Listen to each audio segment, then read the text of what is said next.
So Monster Bash is pretty simple. The idea is to build a monster using only these cards as inspiration.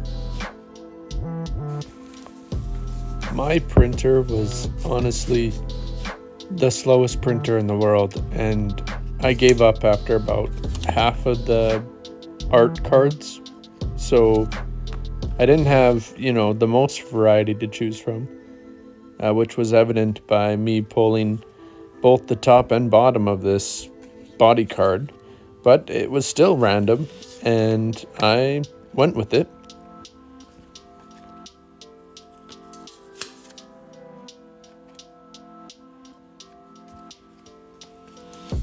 For my remix cards, I pulled two. I pulled this alien head from Toy Story and this branch that reminded me of a peg leg.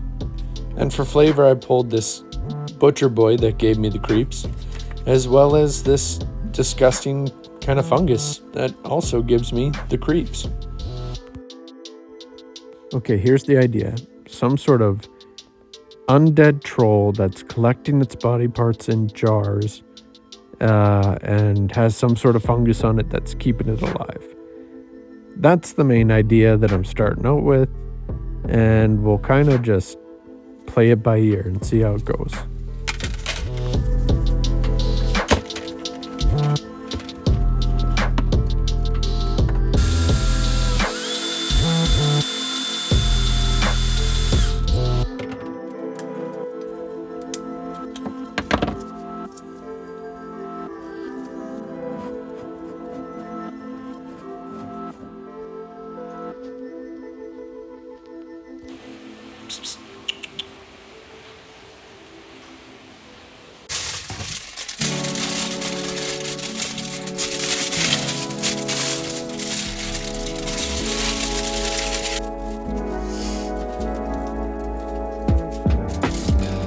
I decided to try my hand at sculpting this time around, and with the armature bent and the foil filling out the shape, it was time to bust out the putty.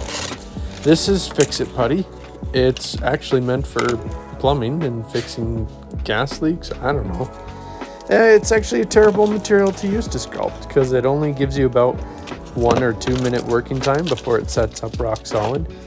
And I just figured, since, I'm a terrible sculptor and this is a terrible material, we'd work well together. It didn't really give me time to doubt myself or to question anything. You just kind of pop it on, get a basic shape, and worry about the details later.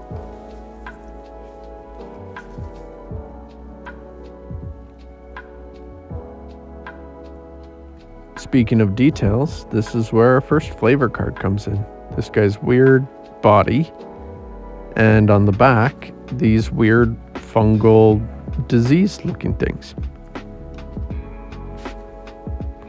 I normally wouldn't do something like this, but with that flavor card, it made me decide to go for something weird and kind of gross.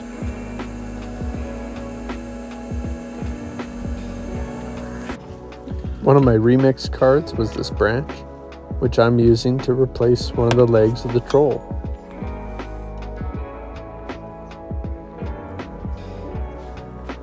The way this leg attaches probably doesn't make any sense, but I figured if some sort of troll goblin needed to replace its leg, it would just jam a giant spike through some leather straps and onto a branch, and you'd have your little working leg.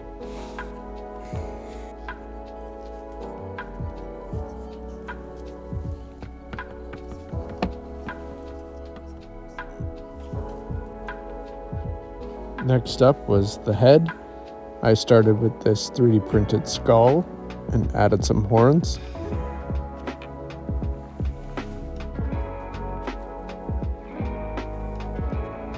I poked in some teeth of varying sizes and made sure that they were all facing different directions to get this nice troll jaw.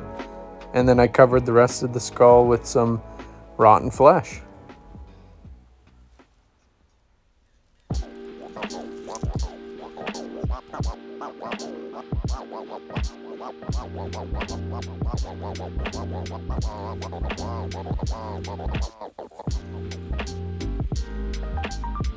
So the troll was coming along nicely, everything was shaping out nice, and I figured I better stop while I'm ahead and get to painting. And while I paint him, I'll tell you a little bit more about his backstory. So this troll was your average troll, until one day he stumbled upon some necromantic fungus in a forest, which infected his body and started taking over. Slowly, he turned himself into a zombie and just kind of wandered the forest aimlessly.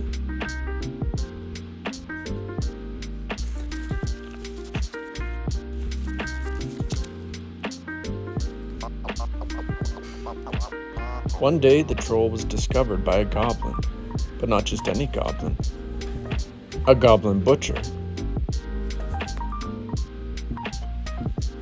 Acting quick, the goblin butcher seized the opportunity and easily captured the lumbering troll. And I guess you could see where this is going. The goblin uses the troll as meat, butchering off some of its limbs here and there, while all the while the fungus keeps the troll alive.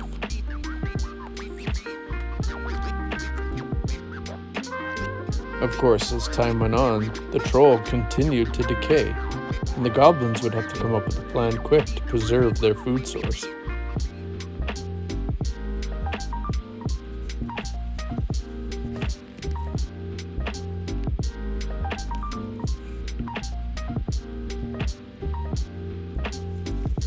And that's where this next part of the build comes in. I needed to incorporate the bottle body with the bones in it. And my mind immediately went to some sort of weird preservative jar. I tried building this with resin. It went terrible. So my easy fix was some highlighter with hair gel. I think it makes a really cool kind of caustic potion looking bottle. It's definitely temporary, but it'll do the trick for now. Inside the jar, I pop in an eyeball and then another eyeball. I originally planned to put a few more body parts in, but like I said, my first attempt failed and I wasn't willing to sculpt another hand. So here we are with some eyeballs and a jar of preservatives, as well as a foot and an arm to meet that severed limb card that I also pulled.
So this was my attempt at Monster Bash Remix 2025. Let me know what you think. I had a lot of fun creating this. I would have never made anything like this if it wasn't for the inspiration that I got from those cards. So thank you so much to all the artists who provided their art and their creativity. And I'm excited to do this again. And I'm excited to try new things and experiment and just get better and better every day. So I'll see you guys later. Have a nice life.